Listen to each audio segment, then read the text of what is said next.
Alors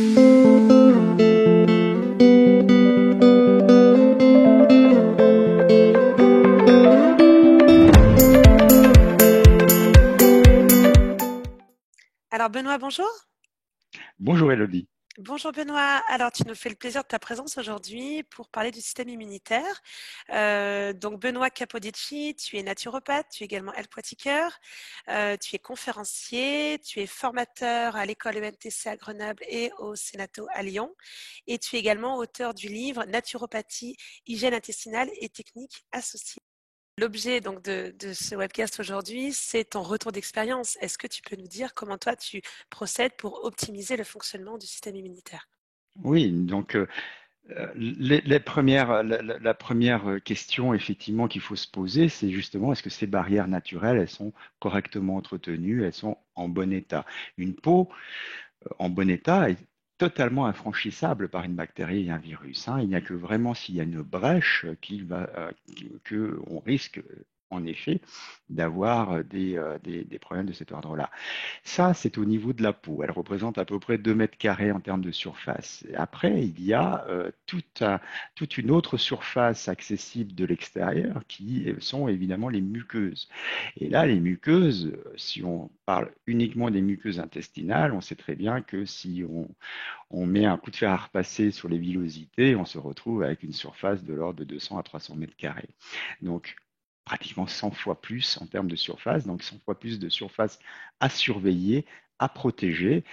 C'est pour ça qu'on estime environ que le système immunitaire euh, est, est conçu et, je dirais, est plutôt concentré sur l'appareil digestif. Et comme effectivement l'appareil digestif, c'est un petit peu mon dada, c'est pour ça que j'en suis venu un peu à l'immunité à travers les notions de l'appareil digestif et de son fonctionnement, hein. Donc 70% du système immunitaire, on va dire, est vraiment concentré sur l'appareil digestif au niveau des muqueuses. Et il va falloir faire attention à ce que ces muqueuses soient le plus performantes dans un état fonctionnel le mieux possible. Donc 70% du système immunitaire, on va dire, est vraiment concentré sur l'appareil digestif au niveau des muqueuses. Et il va falloir faire attention à ce que ces muqueuses soient le plus performantes dans un état fonctionnel le mieux possible. Donc, on va faire attention à déjà effectivement leur environnement. Est-ce que leur environnement va venir perturber ou pas leurs barrières naturelles qui sont la peau et les muqueuses. On va aller parler évidemment d'alimentation, hein. Est-ce que l'alimentation est plutôt va générer des perturbations au niveau du microbiote intestinal? Je prends par exemple l'alcoolisme ou l'alcool en général, hein, qui va venir générer des perturbations de cet ordre-là. Donc la consommation d'alcool, avec à travers la destruction de la vitamine B9, va générer des perturbations quant à la formation des globules blancs, par exemple, au niveau de l'immunité. Le tabagisme va irriter les muqueuses au niveau de la gorge. À partir du moment où elles sont irritées, évidemment, le microbiote est perturbé et les agents pathogènes vont pouvoir passer évidemment plus facilement. Euh, les troubles alimentaires qui peuvent impliquer ou perturber, comme l'excès de sucre, par exemple, le sucre raffiné, qui vont venir faire proliférer des candidats albicans ou qui vont venir perturber ce microbiote. Et de ce fait, encore une fois, un microbiote perturbé, c'est une muqueuse moins protégée par le microbiote et de ce fait, il va y avoir des problèmes de cet ordre-là. Les dents, les dents. Hein, les dents, c'est très important. C'est vraiment le foyer infectieux où vraiment c'est la porte ouverte à tous les problèmes que l'on peut avoir au niveau de l'immunité. Il y a bien une notion d'inflammation qu'il faut toujours prendre en considération. Il faut bien faire attention à l'inflammation aiguë qui est absolument nécessaire à l'immunité, et puis l'inflammation chronique qui, elle, va devenir plutôt délétère. Donc, il va falloir faire attention à cette inflammation et en général, cette inflammation aussi est complètement liée au stress oxydatif. Donc, on va apporter un soin particulier au stress oxydatif de la personne. Et on sait très bien que dans notre mode de vie, encore une fois, le stress oxydatif est très important et va engendrer effectivement des réponses, des mécanismes au niveau de l'organisme qui va être délétère pour le système immunitaire.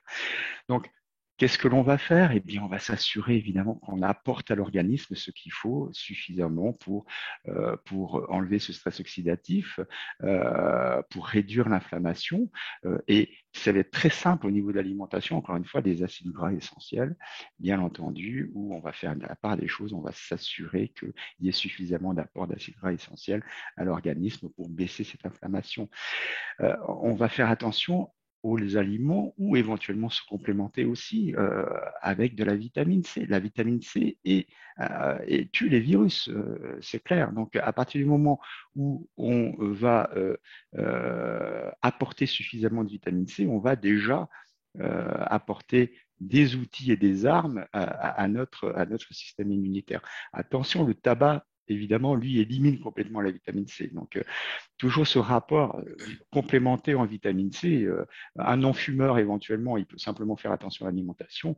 Un fumeur, c'est, entre guillemets, c'est fichu. Il va falloir le complémenter de toute manière en vitamine C. Et puis les différentes vitamines du groupe B, hein, la B1 qui est immunostimulante, la B2 qui est aussi un antioxydant, la vitamine B6 qui, lui, va être plutôt anti-stress, hein, le stress lui-même qui va générer une baisse du système immunitaire par élévation du cortisol. Tous ces mécanismes-là, on les connaît. Donc, on va faire attention à l'environnement, on va faire attention à l'alimentation, savoir si les différentes vitamines qui permettent à l'immunité de bien fonctionner sont présentes, sont assimilées. On peut y associer évidemment des oligo-éléments, faire attention aux oligo-éléments, soit à travers l'alimentation, soit à travers la complémentation, hein. Donc le zinc, évidemment, hein, qui va stimuler tout ce qui est enzymatique, le cuivre qui est un anti-infectieux. Hein, on connaît bien le fameux mélange cuivre-argent qui permet de stimuler l'immunité à travers le côté, pour le cuivre, à travers son côté anti-infectieux. Et le magnésium, de toute manière, qui lui va soulager un petit peu les effets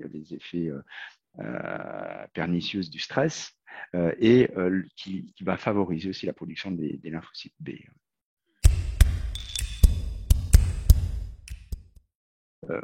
Le premier qui me vient à l'esprit en termes d'aliments classiques aussi, c'est l'ail, tout simplement. Hein. L'ail qui vraiment stimule la production des globules blancs, ça c'est très important. Et puis en complémentation, on peut ajouter les kinacées, hein, qui est très connu effectivement, qui favorise la production, la synthèse des lymphocytes, hein, évidemment. On peut aussi utiliser d'autres plantes comme la feuille d'olivier, qui est un antibactérien et un antiviral aussi. On peut l'utiliser en gémeaux. On peut utiliser le cassis, par exemple, en gémeaux, hein, ne serait-ce que le cassis, qui est un cortisone-like et qui va effectivement stimuler l'immunité à travers ça. Donc, voilà, il y a des tas de choses aussi à complémenter de manière toujours à stimuler le système immunitaire et faire en sorte que, quand bien même la personne est susceptible d'être au contact d'un agent pathogène, au moins le système immunitaire va pouvoir agir dans de bonnes conditions et au lieu d'avoir une durée de réponse un petit peu trop longue, elle va être beaucoup plus rapide, beaucoup plus aiguë d'ailleurs, souvent, mais beaucoup plus rapide et sans effet secondaire, on va dire, à la fin.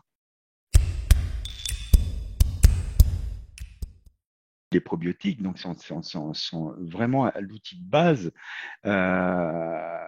parce que lorsque la muqueuse est enflammée, perturbée, lorsque le microbiote est perturbé, il faut un pansement, hein, grosso modo.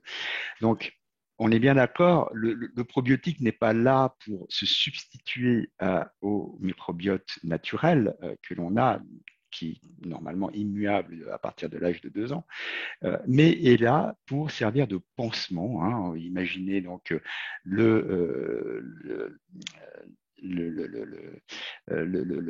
les parois de l'intestin avec dessus le microbiote. Le microbiote qui a été perturbé,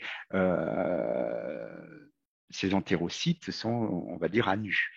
Donc, le fait d'absorber des probiotiques, alors après, tout dépend, effectivement, on peut parler des souches, hein, des différentes souches qui vont agir différemment, mais le simple fait d'absorber des bactéries dites saprophytes vont venir colmater ce déficit d'épaisseur Au niveau de la muqueuse, quoi. au niveau de la muqueuse, exactement, et de ce fait va protéger, encore une fois, en attendant que le microbiote naturel se réinstalle de nouveau, va protéger les muqueuses. Évidemment, si les dégâts sont déjà un petit peu trop importants, on va aussi restaurer la muqueuse elle-même avec de la L-glutamine, on va la restaurer avec d'autres ingrédients qui permettront effectivement encore une fois, de rétablir cette frontière naturelle constituée des entérocytes avec le microbiote qui va bien par-dessus. Merci beaucoup, Benoît. Merci Elodie. À très bientôt. Merci Merci. pour cette intervention très intéressante et merci beaucoup et bien voilà, pour ta sympathie, ta gentillesse et de prendre ce temps pour le laboratoire Lorica. Ça nous fait plaisir. C'est gentil de faire partager mon expérience. Au revoir. À très bientôt. Au revoir.